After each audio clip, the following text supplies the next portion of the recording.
پیامبر صلی الله علیه و سلم در حدیثی که خیلی هم طولانی است، روز رسول خدا صلی الله علیه و سلم در نزدش دسترخوانی پر از ناز و نعمت آوردن، گوشت بریان آوردن گذاشتن.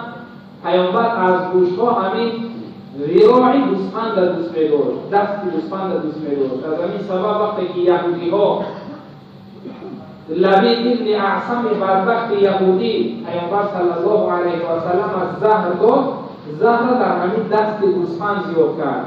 گفت که پیامبر دست گوسفند دوست می‌دارد، دست گوسفند می‌خوره، خونش معرکه پیدا کرد، دست گوسفند پر از زهر کرد. پیامبر اومد دست گوسفند برداشت.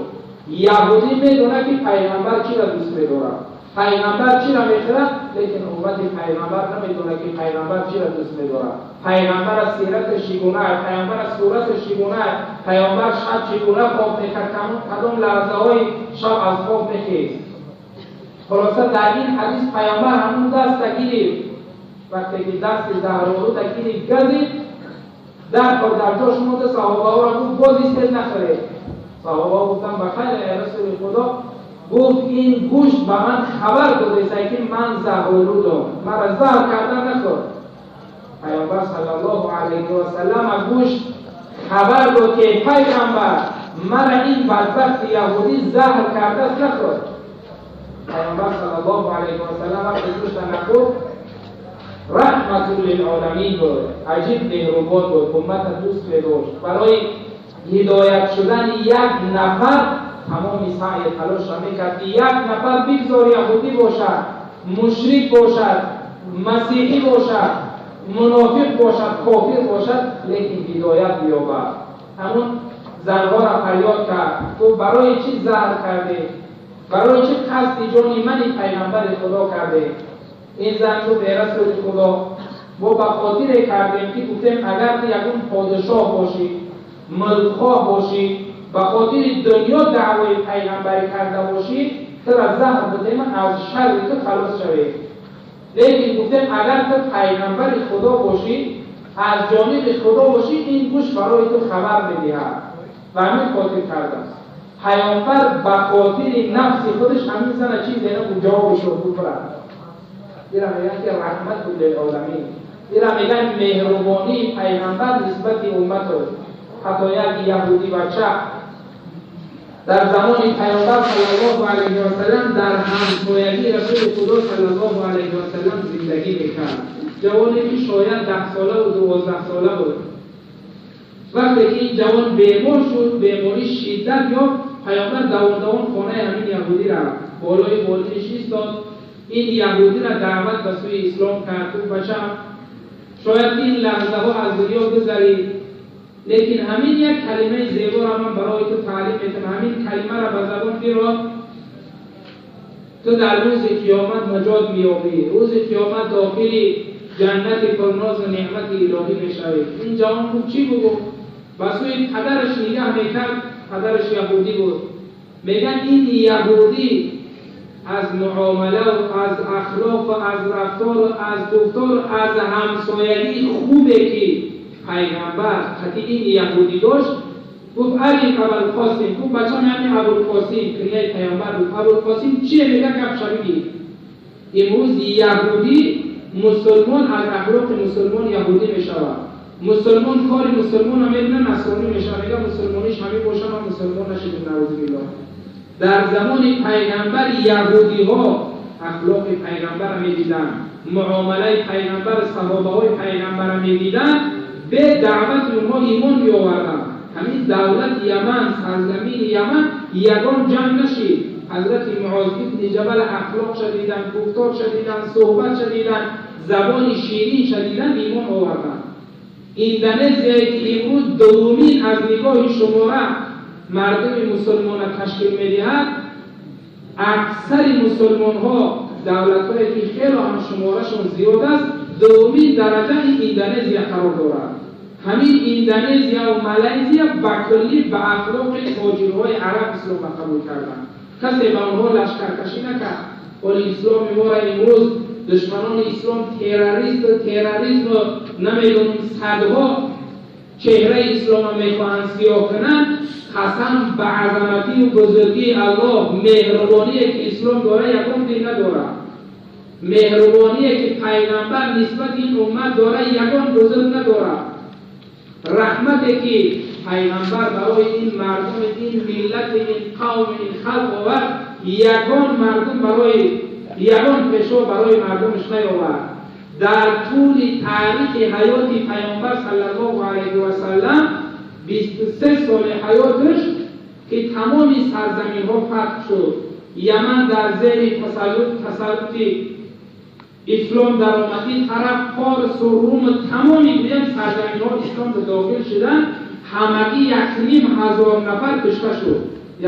ای مسلمان ها و کافر ها امروز در یک جنگی که دشمنان اسلام میکنن چقدر انسان ها کشته میشود؟ آیا همین حقوق بشر؟ آیا همین دوستداری ملت ها؟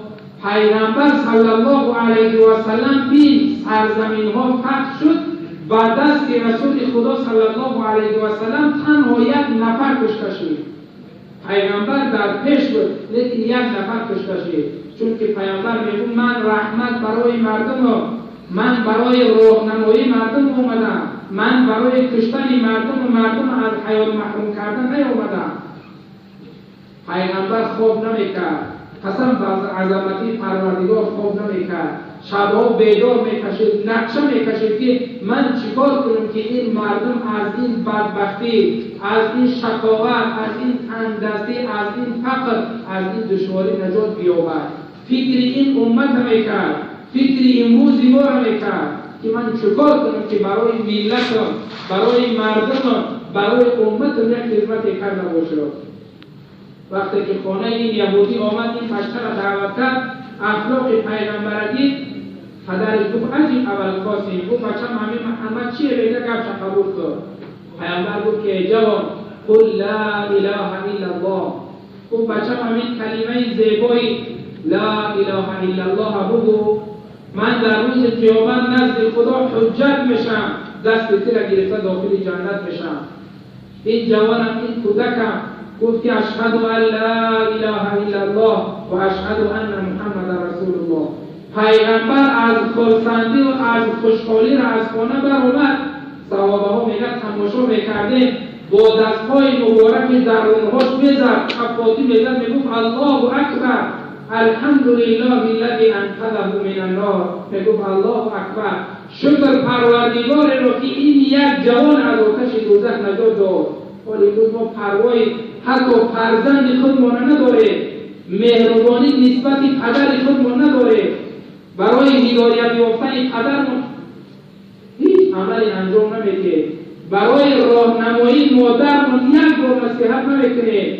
خواهرامون در چه حالت گرفتارم، دخترامون در چه حالت گرفتارم پروا نداره. بعضی وقت پدر مهربانی میکنه، فرزند چه به نمازی بندال نمیاره، میگه دیلم میسوزه چگونه از خواب بخیزم، از خواب دنیا مهربانی میکنی، از آتش دوزخ چرا فکرش نمیکنی؟ همین مهربانی قسم به پروردگار، این بدبینی فرزند، این مهربانی نیست، این دشمنی نسبت فرزند، دشمنی نسبت دادر کرد. وقتی که را به نمازی بندال نمیاری، وقتی که را تعلیم تربیهش نمیکنی، وقتی که را تعلیم قرآنش نمیکنی، وقتی که را برای دروغ گفتن، برای کارهای بدش نصیحتش نمیکنی. پیغمبر برای یک یهودی بچه کوشش میکرد. حضرت علی رضی الله عنه را رسول خدا صلی الله علیه و سلم وقتی که به جنگ‌ها روان میکرد، روز از روزها در جنگی اگر خطا نکنم خیبر بود، رسول خدا صلی الله علیه و سلم گفتن که غدا اعطی رایت، گفتن فردا من پرچم اسلام در دست کسی میتونم که یحبه الله و یحبه الله. گفت پگاه من این پرچم اسلام در دست نفری میتونم که این نفر خدا را دوست میدارد و خدا هم این نفر را دوست میدارد. عجیبیش همینجا پیغمبر میگه پگاه من پرچم اسلام در دست کسی میتونم بیرته که این نفر خدا را دوست میدارد و خدا هم این بندش دوست می‌داره. حضرت ابوبکر صدیق رضی الله عنه تمنا میکرد که همین نفر نباشه. حضرت علی رضی الله عنه میگه اصلا من ریاست وظیفه را از خدا طلب نکردم مگر در همینجا. میگه طلب کردم که خدایا فردا همون نفری که سردار جنگ میشود و پیامبر بیرق میداد خدای همون مرا بگردان. همین شب تا اینکه پگاه بیرق در دستی که میافته صحابه های پیامبر صلی الله علیه و سلم خواب نکردند. میگه شب خوابشون نبود، خواب میکردن این طرف میگشتن اون طرف میگشتن، لیکن خواب از چشمشون پریده بود. برای چی؟ برای این نفری که خدا را دوست می‌داره ایش بود